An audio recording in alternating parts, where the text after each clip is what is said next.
대통령이 오늘 대국민 담화에서 임기 단축을 포함한 진퇴 문제를 국회 결정에 맡기겠다고 밝혔습니다. 더불어민주당 등 야당은 이를 탄핵을 피하려는 꼼수로 규정하며 탄핵을 계속 추진하겠다고 강조했습니다. 삼성전자가 오늘 이사회에서 지주사 전환을 검토하겠다고 밝혔습니다. 또 내년부터 분기별 1조 원의 배당을 하겠다고도 전했습니다. 도널드 트럼프의 미국 대통령 당선 이후 원자재 투자의 희비가 엇갈리고 있습니다. 금값은 급락한 반면 구리 등 비철금속 가격은 오른 가운데 이 같은 양극화가 내년에는 완화될 것이란 전망입니다. 기아차가 동급 최고 수준의 연비를 자랑하는 올뉴 K7 하이브리드를 출시했습니다.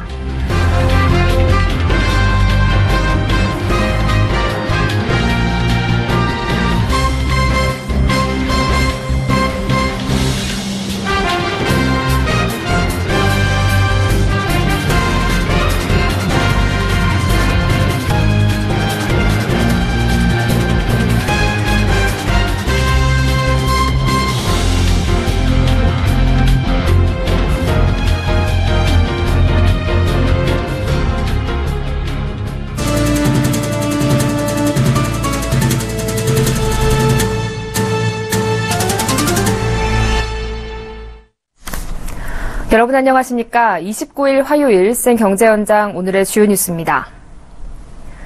박근혜 대통령이 오늘 대통령 임기 단축을 포함한 진퇴 문제를 국회 결정에 맡기겠다고 밝혔습니다. 박 대통령은 여야 정치권이 논의해 국정의 혼란과 공백을 최소화하고 안정되게 정권을 이양할 수 있는 방안을 만들어주시면 그 일정과 법 절차에 따라 대통령직에서 물러나겠다고 말했습니다. 이에 대해 윤관석 더불어민주당 수석 대변인은 탄핵 국면을 탈출하려는 꼼수로밖에 보이지 않는다며 탄핵은 계속 추진할 것이라고 반박했습니다. 반면 정진석 새누리당 원내대표는 야당의 탄핵 일정의 원점 재검토를 요구하고 싶다고 다른 입장을 보였습니다. 박 대통령 탄핵 소추안의 국회 본회의 가결 처리를 위해서는 새누리당 찬성표가 최소 28명 필요한 상황에서 여당 원내대표가 탄핵 일정의 원점 재검토를 요구함에 따라 비박계 의원들의 움직임에 관심이 집중되고 있습니다. 삼성전자가 오늘 이사회를 열고 주주 환원 정책을 포함한 전반적인 주주가치 제고 방안을 확정해 발표했습니다. 또 지주회사 전환을 포함한 지배구조 개편 방안을 검토하겠다고 밝혔습니다. 보도에 정창신 기자입니다. 삼성전자가 지주회사 전환과 해외 증시 상장 등 주주가치를 최적화하기 위한 방안을 검토하고 있다고 밝혔습니다. 삼성전자가 지주회사 전환에 대해 공식적으로 언급한 것은 이번이 처음으로 중장기적으로 지주회사 전환 쪽으로 방향을 정한 것으로 보입니다. 정부적인 판단으로 지주회사를 해야 된다 안 해야 된다는 차원을 넘어서 굉장히 실무적인 일이기 때문에 시간이 굉장히 많이 걸릴 거라고 생각이 됩니다. 저희들이 예상은 6개월 이상 안 걸리겠냐고 생각. 삼성전자는 올해와 내년 잉여 현금 흐름의 50%를 주주 환원에 활용한다는 방침입니다. 이는 작년 잉여 현금 흐름의 30에서 50%를 주주 환원에 활용하겠다고 발표했던 것보다 강화된 주주 환원 방안이란 설명입니다. 이에 따라 총배당 규모를 지난해보다 30% 증가한 4조 원 규모로 확대할 계획입니다. 주당 배당금은 작년보다 36% 상승한 28,500원으로 예상됩니다. 삼성전자는 또 내년 1분기부터 분기별 배당을 실시하겠다고 밝혔습니다. 삼성전자는 적기 투자와 인수합병 등을 위해 65조에서 70조 원의 순현금이 필요한데 적정 수준을 초과하는 현금은 주주들에게 환원한다는 계획입니다. 삼성전자는 지난달 미국 헤지펀드 엘리언 매니지먼트가 제안한 지주회사 삼성전자와 삼성물산의 합병에 대해선 검토할 계획이 전혀 없다고 밝혔습니다. 서울경제TV 정창신입니다. 도널드 트럼프의 미국 대통령 당선 이후 원자재 시장은 업종별로 희비가 엇갈리고 있습니다. 올 들어 높은 수익률을 기록했던 금값은 급락한 반면 구리 등 비철금속 가격은 빠르게 뛰고 있는데요. 이 같은 양극화가 내년에는 완화될 것으로 기대됩니다. 양한나 기자가 보도합니다. 원자재 시장에서 트럼프발 양극화가 나타나고 있습니다. 지난 8일 트럼프의 미국 대통령 당선 이후 구리 가격은 12% 이상 급등했지만 유가는 2.4% 상승에 그쳤고 금값은 7.5% 급락했습니다. 트럼프 당선 후 달러 가치가 급등하면서 안전자산인 금과 은 등 귀금속의 투자 매력은 떨어진 반면 트럼프의 인프라 투자 확대 기대감에 산업용 원자재인 구리 등 비철금속의 가격은 오르고 있는 겁니다. 이에 따라 원자재 펀드의 수익률도 희비가 엇갈렸습니다. 펀드 평가사 KG제로인에 따르면 25일 기준 10개 금펀드의 최근 일주일 수익률은 마이너스 5.71%에서 마이너스 2.86%를 기록했습니다. 최근 한 달 수익률은 마이너스 16.08%에 달하기도 했습니다. 반면 구리값 급등으로 미래에셋 타이거 구리실물 특별자산 ETF는 최근 한 달간 24.65% 올라 원자재 펀드 중 가장 높은 수익률을 기록했습니다. 전문가들은 내년에는 이 같은 원자재 시장의 양극화가 완화될 것으로 봤습니다. 산업용 원자재의 강세는 계속되겠지만 약세를 보이고 있는 금값은 지금을 바닥으로 내년 인플레이션을 해지하는 수요 덕분에 반등할 수 있다는 전망입니다. 금도 1200달러 미만으로 하락을 했기 때문에 더 빠지지는 않을 것 같고 다른 원자재도 상황에 따라 강세로 갈 수 있는 여지가 있을 것 같고요. 미국과 중국의 인프라 투자 확대, 인플레이션 상승 조짐 등으로 원자재의 상승 모멘텀은 내년에도 계속 유효할 것으로 전망됩니다. 서울경제TV 양한나입니다. 기아 자동차가 올뉴 K7 하이브리드를 출시했습니다. 동급 최고의 연비로 상품성을 높였지만 가격은 기존 가솔린 모델과 동일하게 책정했는데요.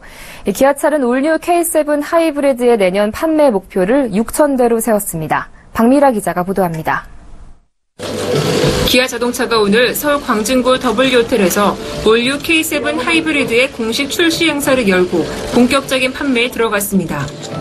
올뉴 K7 하이브리드는 올해 1월 출시돼 준대형 시장 판매 1위를 달성한 올뉴 K7의 하이브리드 모델입니다. 사전 계약을 시작한 지난 10일부터 28일까지 1,317대의 계약이 이루어졌습니다. 올뉴 K7을 완성하는 마지막 라인업이자 브랜드 정신을 완결짓는 올뉴 K7 하이브리드를 여러분께 선보이고자 합니다. 기아차는 연비 개선을 위해 고속 주행 시 공기 저항을 줄이는 액티브 에어 플랩과 하이브리드 전용 휠을 적용해 동급 최고 연비인 리터당 16.2km를 구현했다고 밝혔습니다. 기존 1세대 K7 하이브리드 연비와 비교해 8.8% 향상된 겁니다. 올뉴 K7 하이브리드는 동급 최고 수준의 연비를 자랑하는 가장 진보한 준대형 세단인 만큼 프리미엄과 또 실용성을 동시에 추구하시는 30, 40대의 대도시 주변 위성도시 거주 고객분들을 타겟으로 합니다. 올뉴 K7 하이브리드는 가솔린 트림과 동일한 옵션으로 구성됐으며 실내 고급 사양을 추가 적용한 것이 특징입니다. 기아차는 개선된 상품성에도 주력 트림의 가격을 동결해 소비자들의 혜택을 강화했다고 밝혔습니다. 서울경제TV 박미라입니다. 은행권 주택담보대출 금리가 최근 가파르게 오르고 있는데요. 미국 대선 이후 국공채 금리가 급등하고 있는 점을 감안하면 서민을 위한 정책 금융 상품인 보금자리론의 금리도 조만간 오를 것으로 보입니다. 앵커 리포트입니다. 주택금융공사는 다음 달 서민 대상 정책 금융 상품인 보금자리론의 금리 고시를 앞두고 금리 인상 여부를 신중히 검토하고 있습니다. 보금자리론은 주택금융공사가 취급하는 10년에서 30년 만기의 장기 주택담보대출 상품으로 지난달부터 대출 자격 요건이 대폭 강화돼 서민층을 제외하고는 대출을 받기가 사실상 어려워졌습니다. 현재 금리는 만기에 따라 최저 2.5%에서 최고 2.75%가 적용됩니다. 금리는 주택금융공사의 주요 자금 조달 수단인 주택저당증권의 최근 한 달간 발행금리를 기초로 정해지는데 주택금융공사가 매달 말 다음 달 금리를 고시하면 다음 한 달간 금리가 유지되는 시기입니다. 미국 대선이 있었던 지난 8일 이후 국공채 금리가 가파르게 상승해온 점을 고려하면 다음 달 보금자리론 금리는 인상될 가능성이 큽니다. 지난 8일 1.49%였던 5년물 국채금리는 지난 24일 보름여 만에 1.96%로 0.5%포인트 가까이 급등한 반면 보금자리론 금리는 지난 6월 이후 6개월째 동결했기 때문입니다. 정부가 연말까지 서민층을 대상으로만 제한적으로 보금자리론을 공급한다는 방침이어서 12월까지는 금리를 동결할 가능성도 있습니다. 하지만 12월 한 달간 금리를 동결한다고 해도 내년 이후 금리 인상은 불가피할 것이라는 분석이 많습니다.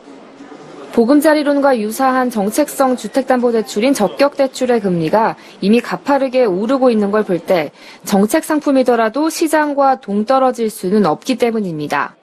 서울경제TV 정한입니다. 온라인과 오프라인이 융합되는 시대인 4차 산업혁명에 제대로 대응하지 못하면 기업의 존립을 장담하기 어려운 상황에서 중소, 중견기업들이 어떻게 대응해 나가야 하는지 해법을 모색하는 자리가 열렸습니다. 서울경제신문과 중소기업중앙회가 주최한 제5회 성장기업 포럼에서인데요. 이보경 기자가 다녀왔습니다. 4차 산업혁명 시대에는 온라인과 오프라인을 연결하는 O2O 융합 서비스를 디자인하는 데 답이 있다. 이민아 창조경제연구회 이사장은 4차 산업혁명 시대에는 인공지능, ICT 등의 기술이 모두 공개되기 때문에 사업이 어렵지 않고 오히려 중소, 중견기업의 기회가 될 수 있다고 내다봤습니다. 4단계 혁명입니다. 모든 우리 중소기업의 비즈니스는 이러한 4단계 변환 과정을 거치면은 4차 산업 모델로 변환시킬 수가 있게 됩니다. 서울경제신문과 중소기업중앙회가 주최한 제5회 성장기업 포럼이 오늘 오전 서울 상암동 중소기업 DMC타워 2층 대강당에서 4차 산업혁명 시대 중기는 어떻게 준비할 것인가란 주제로 열렸습니다. 4차 산업사회를 맞이해서 역할을 바꾸고 있습니다. 데이터하고 네트워크하는 데 있어서 허브 역할을 하려고 노력을 하고 있습니다. 이어 열린 제3회 행복한 중기경영대상 시상식에서는 행복한 일터 만들기에 앞장서온 11개 기업이 수상의 영예를 안았습니다. 법인 부문에서는 까사미아가, 개인 부문에서는 이방희 삼익 TDF 대표가 경제부총리상을 받았습니다. 이 상은 우리 까사미아 직원들이 열심히 동참한 그러한 덕분으로 수상을 하게 된 것 같습니다. 올해로 5회째를 맞이한 성장기업 포럼에서는 4차 산업혁명이란 거센 변화의 물결에 대응하기 위해 중소, 중견기업 대표들이 머리를 맞댔습니다. 서울경제TV 이보경입니다.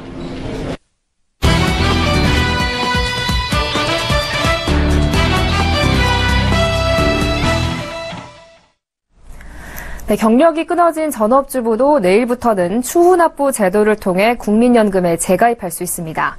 국민연금법 시행령이 개정돼 과거 국민연금에 가입했지만 전업주부가 되면서 경력이 단절돼 국민연금 적용 대상에서 제외됐더라도 그간 못 낸 보험료를 추가 납입해 10년을 채우면 연금을 수령할 수 있는데요.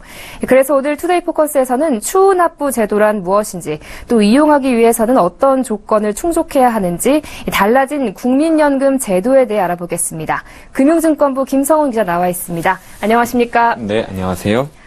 네, 경력이 끊긴 사람들도 추후 납부를 통해서 국민연금 혜택을 받을 수 있다고 하니까 많은 분들에게 희소시킬 것 같은데요. 자, 먼저 이 추후 납부 제도가 무엇인지 또 왜 생겼는지부터 알려주시죠. 네, 국민연금 추후 납부 제도는 과거의 국민연금 보험료를 나중에도 낼 수 있도록 허용하는 제도입니다. 지금까지 국민연금에 가입한 배우자가 있지만 본인은 실직이나 사업 실패로 무소득 전업주부가 된 사람들은 국민연금 적용 대상에서 제외돼 왔는데요. 가입 기간이 10년이 안 되면 그동안 낸 연금보험료도 일시금으로 돌려받고 노후연금은 받지 못할 뿐더러 전업주부가 된 이후에는 보험료를 추후 납부할 수도 없었습니다.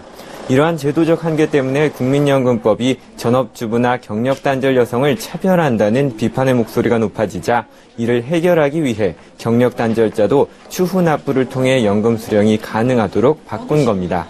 네, 하지만 이 전업주부라고 해서 누구나 이 추후납부 제도를 이용할 수 있는 건 아니라고 하던데요. 어떤 조건들이 있습니까? 네, 우선 보험료를 한 번도 납부한 이력이 없는 사람의 경우에는 추후납부가 불가능합니다. 하지만 단 한 번이라도 보험료를 납부한 이력이 있다면 추후납부를 할 수 있는데요. 다만 경력단절로 국민연금에서 제외된 시기가 1999년 4월 이후여야 합니다. 1999년 4월 이후에야 국민연금 가입 대상이 전 국민으로 확대됐기 때문입니다. 여성 전업주부만 가능한 것도 아닙니다. 무소득 남성 배우자도 위의 조건에 해당하면 추후 납부가 가능합니다. 438만 명에 달하는 것으로 추정되는 경력단절 무소득 배우자들도 국민연금으로 노후 관리를 할 길이 열린 겁니다. 네, 그렇지만 만약에 납부 자체가 부담이라면 자칫 유명무실한 제도가 될 수도 있는데요. 납부 금액과 방법 어떻게 됩니까? 네, 추후 납부를 하려면 먼저 임의가입자로 등록을 해야 합니다. 임의가입 제도는 소득이 없는 사람들도 국민연금 혜택을 받을 수 있도록 만든 제도로서 18세 이상 60세 미만 무소득자가 신청할 수 있습니다. 임의가입자 등록 후에 10년을 기준으로 보험료를 못 낸 기간 동안의 금액을 매월 최소 89,100원에서 최대 189,490원으로 나누어서 내면 됩니다. 예를 들어 현재 55세인 A씨가 과거 3년간 직장생활 중 국민연금을 납부하다 퇴사해 전업주부가 됐다면 60세까지 5년을 임의가입자로 납부한 후에 2년을 추후 납입해 최소 가입 기간인 10년을 충족하면 국민연금을 받을 수 있습니다.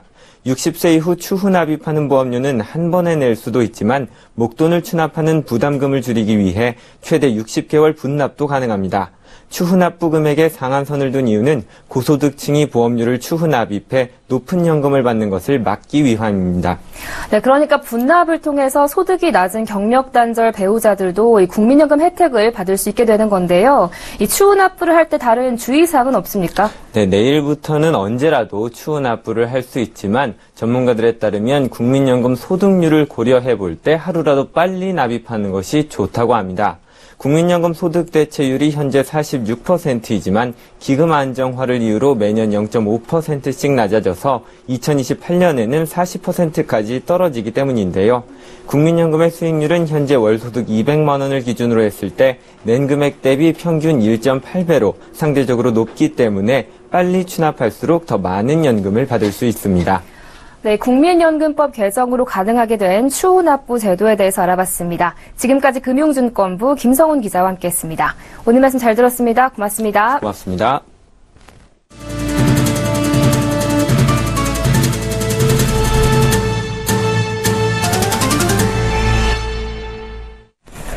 KB부동산 매매가격 전망지수가 8개월 만에 하락세로 돌아섰습니다. KB국민은행의 주택가격 동향 조사 결과에 따르면 11월 KB부동산 매매가격 전망지수는 전국 기준으로 지난달보다 16.4포인트 하락한 96.7을 기록했습니다. 올해 2월 89.8을 기록한 후 8개월 연속 상승세를 유지하다가 이달 들어 100 이하로 하락한 것입니다. KB부동산 매매가격 전망지수는 KB국민은행 시세조사 공인중개사의 3개월 이후 아파트 가격 변화 예상치를 토대로 작성한 것입니다.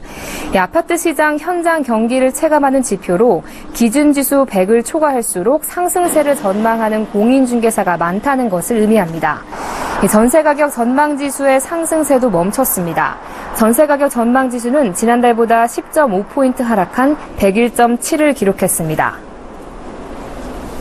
인증서류 조작과 오류 등으로 닛산, BMW, 포르쉐 등 수입차 6개 차종이 무더기로 판매 중단될 전망입니다. 환경부는 올해 8월 폭스바겐 인증서류 위조 적발 후 국내 15개 수입사의 유사 사례 여부를 조사해 한국 닛산, BMW 코리아, 포르쉐 코리아 등 3개사 10개 차종의 인증서류 조작 오류를 발견했다고 밝혔습니다. 10개 차종 중 닛산의 인피니티 Q50과 캐시카이, BMW의 X5M, 포르쉐의 마칸 S 디젤과 카이엔 SE 하이브리드, 카이엔 터보 등 6개 차종은 판매 중이지만 918 스파이더, 카이맨 GTS, 911 GT3, 파나메라 SE 하이브리드 등 4개 차종은 단종됐습니다. 환경부는 3개 수입사의 청문 실시를 통해 통지했으며 청문 절차를 거쳐 다음 달 중순 행정 조치를 내릴 예정입니다. 위법 사실이 확인되면 해당 차종은 인증 취소, 판매 정지와 함께 과징금 65억 원이 부과됩니다.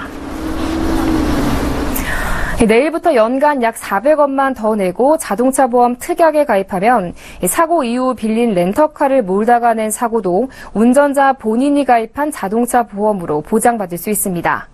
금융감독원은 교통사고 후 대차받은 렌터카 사고도 차주의 자동차 보험에서 보장받을 수 있도록 하는 자동부가 특별 약관이 신설된다고 밝혔습니다.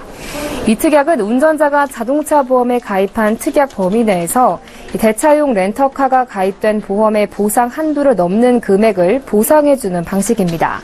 기존에는 교통사고 후 자신의 차량을 수리하는 동안 빌린 렌터카로 낸 사고의 비용이 렌터카의 보장 범위를 초과하면 보험사가 아닌 운전자가 추가 비용을 내야 했습니다. 특약 적용 대상은 책임 개시일인 30일 이후인 개인용 자동차 보험입니다. 책임 개시일인 30일 24시가 지난 뒤 다음 달 1일 생긴 사고부터 해당 특약으로 보상받을 수 있습니다. 정부는 시중에 유통 중인 모든 생활화학 제품을 조사해 위해도가 높은 제품은 즉시 퇴출시키기로 했습니다. 전국의 오피스텔 분양가가 역대 최고가를 기록했습니다. 부동산에 따르면 올해 전국 오피스텔 분양가는 3.3제곱미터당 907만 원으로 지난해보다 11% 상승했습니다. NH투자증권 100세 시대 연구소 조사 결과 우리나라 중산층 10명 중 6명은 자신을 빈곤층으로 생각하는 것으로 분석됐습니다. 주택금융공사에 따르면 주택을 소유한 만 60세에서 84세 노년 가구 4명 중 1명은 보유주택을 자녀에게 상속할 의향이 없다고 답한 것으로 나타났습니다.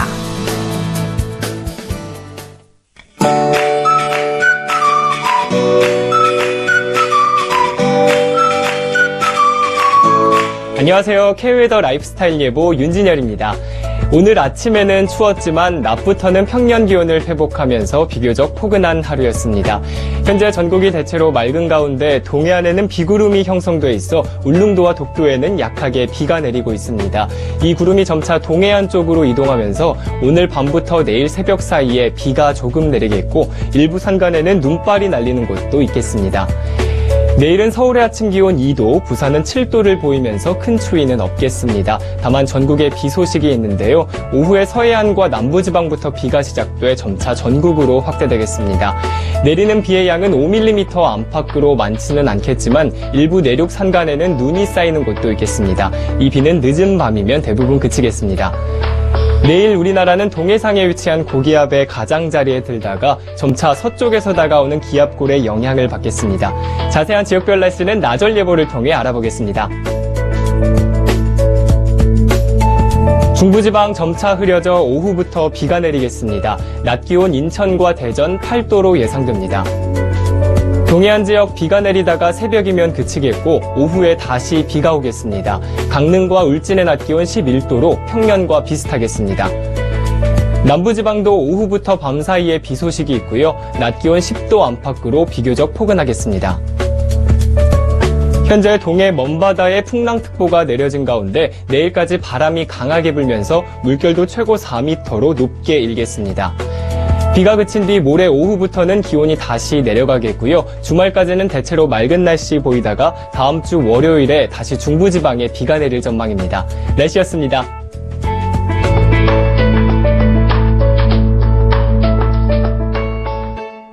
네, 생 경제 현장 오늘 준비한 소식 여기까지입니다. 시청해주신 여러분 고맙습니다.